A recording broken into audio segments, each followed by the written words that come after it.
오늘은 우즈베키스탄에서 실제로 벌어진 충격적인 사건을 전해드립니다. 한 남자와 두 명의 부인, 그리고 법과 종교 사이에서 벌어진 기막힌 사연. 첫 번째 부인이 두 번째 부인을 폭행했지만 경찰을 부를 수 없었던 이유는 과연 무엇일까요?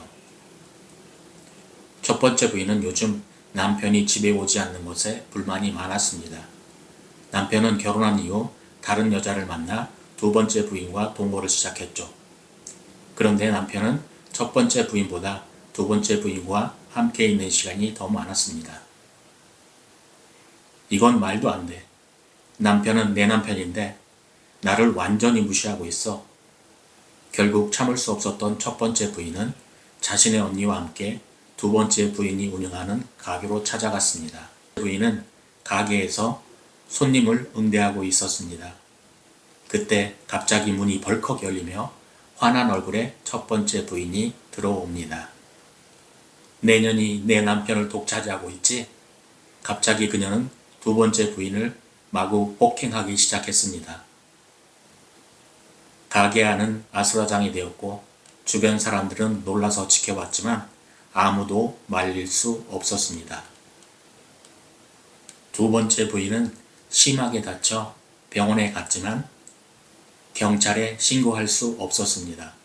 왜냐하면 법적으로 그녀는 남자의 아내가 아니었기 때문입니다.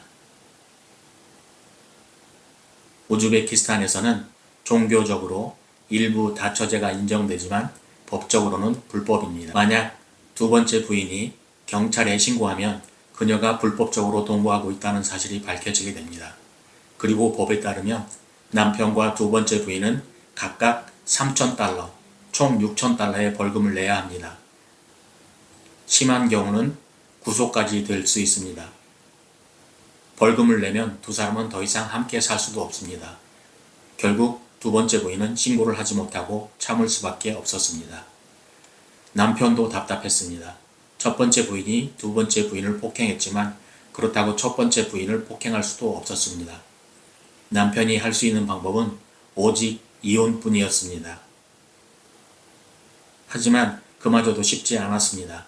결국 남편은 어떤 선택을 하게 될까요? 첫 번째 부인은 남편을 되찾을 수 있을까요? 두 번째 부인은 계속 참기만 해야 할까요?